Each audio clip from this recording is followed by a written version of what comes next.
So when's the best time to start using automation to build your infrastructure? Is it when you start your project, somewhere in the middle, maybe after you go to production? Is this just a really stupid question? Stick around and find out.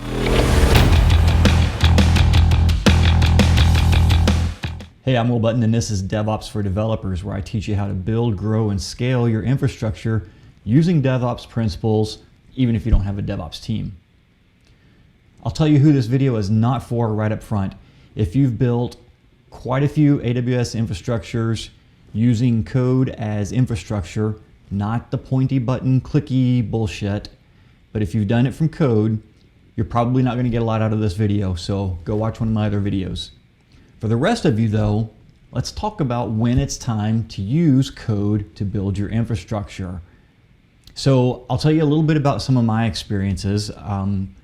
Whenever I start building out an infrastructure and writing it as code, it's like this long iterative process, because here's what it looks like in real life. Let's use CloudFormation as an example. So you'll write some CloudFormation templates, you'll push them up to AWS, you'll have it run the templates. It's going to kick back an error because you're missing a parameter or you had the wrong type or something. So then you go and you make what you think the correct change is, you push it up, you wait a few more minutes for that to run, and so on and so forth until you finally have this thing running. And it's this long iterative process that's frustrating as can be. So if you're just getting started writing infrastructure as code, that's going to be a very frustrating experience that's going to make it hard for you to stick with it. I've got a better way to do that, and we'll cover that in just a few minutes. Now, after you've done this a few times, you're going to have this collection of code. It's either going to live in the repo for the project that you're working on, or you're going to have your own DevOps sort of repo where you keep all of this stuff in. So every time you need to launch a new environment, you're just going to pull the code out from that repo. Now, what's going to change there is if you have to modify that, if you're adding a new AWS service, or there's been a fairly substantial rework to the existing AWS service that code was written for, or that code has specific dependencies for things that don't exist in this application. For example, if that code is relying on specific security groups to exist or IAM roles to exist, and you don't have those, you're going to have to make changes to it again. So reusable code is kind of tricky when it comes to AWS, but it can be done. And it seems like, from what I've seen from people who publish their own CloudFormation templates, either professionally or as hobbies, there's like two different schools of thought on how this is approached.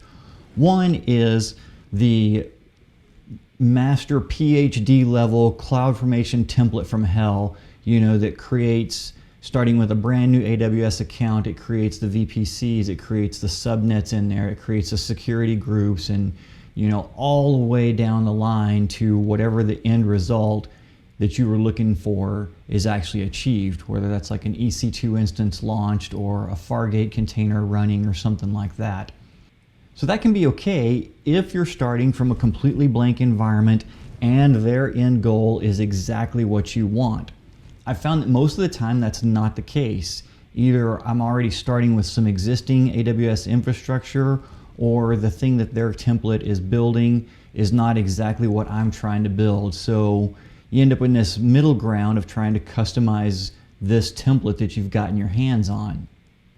Now, the other approach is using smaller CloudFormation templates that do one specific task. And the benefit of this is you can pick and choose the pieces that you need. The key to making these work, though, is through the use of parameters. For example, if you're launching, let's just say an EC2 instance, and that EC2 instance needs to run with a certain security group, you need to be able to pass that security group in as a parameter so that it's not hard-coded in your CloudFormation template, right? This makes your templates reusable so that you can have the best possible chances of getting maximum life out of this template. So I think the most challenging problem to all of this is whenever you're working with a service that you either haven't worked with before because it's a new AWS product, or that has changed significantly since you last used it, right? So if you try to write code for that right out of the box, it's going to go back to that frustrating iterative experience that I explained at the beginning of the video. So here's how I approach it. If I'm working with a new AWS service, I'll go into the GUI and I'll point and click my way through until I get it running. And then I'll deploy it or start using it in a test or a development type environment, make sure it runs exactly like I want. Now that I've got it up and running, I'm going to start locking down restrictions on it, because that first pass through, I'm usually not going to be too concerned with having specific IAM roles or specific security groups to restrict access. But once I've got it running, just as a proof of concept thing, I'll start implementing the IAM roles, and then I'll add the security groups to it, and then I'll go to the IAM roles and I'll start removing IAM permissions from that role so that I'm running this service with the bare minimum permissions that it needs to do the thing that I need it to do. And now, once I've got that service running exactly like I want it with the right security model, I'll use the AWS API to download the configuration or the coded configuration of what that service looks like. Because now I have a running version of what the AWS API is expecting to see to make my service successful, and I can use that as the input to create my CloudFormation templates. Now, this doesn't guarantee that my CloudFormation template is going to run with 100% success the first time, but it does cut down on a lot of mistakes. And the reason it doesn't guarantee success 100% of the time is because there are occasions where CloudFormation doesn't actually line up with the AWS service 100%. Most of the time what you see with AWS is AWS will release a new service, and then they'll get an idea for how people are using it and what they're doing with it. And once it's stable and they're pretty confident in the product itself, then they'll release the CloudFormation templates for it. So there's always this lag between the AWS service and the CloudFormation templates, and sometimes that can account for a little bit of the struggling that you'll have in there. So with all of that said, let's go back to the original question of when do I build code automation or infrastructure automation? And so usually what I'll do is at the beginning of a project, if it's a new technology that I don't have existing infrastructure code for, I'll build it in AWS console and get it up and running like that. Then alongside the development of that product, I'll iterate on the security and the permissions to restrict this down to the least amount of permissions that it needs to have. Once I'm comfortable with that and the project is coming along towards the latter half of the project, my goal is to have this deployable via code before the product is ready to launch into production.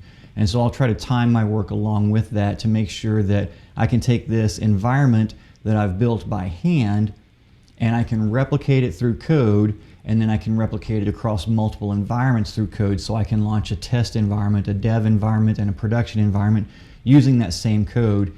And my goal is to have all of that done before the product launches, so that on product launch, it launches on the infrastructure that was built through the code automation that I developed during the process of the application development. So that's kind of how I approach it. And just the last thing is I want to remind you of why that's important, because it is a lot more work to do it this way than to go into the AWS console and just point and click until you've got a running config, right? The reason we don't do that is because that's not reproducible. Anyone on your team can go in and make any changes through the AWS console, even if it's accidental. And you're not really going to know that that changed. AWS doesn't really alert you unless you've gone to a great deal of effort to set up your infrastructure to notify you of that. AWS doesn't notify you that there was a change. It's just all of a sudden your application in production is going to start behaving differently. Now your gut reaction is code changes, infrastructure doesn't, so you're going to spend a significant amount of time troubleshooting the code, and eventually you'll realize that that's not the problem and something's changed in the infrastructure. So now you're at this point where you've identified the infrastructure is different, but what's different? How do you get it back to that state that it was?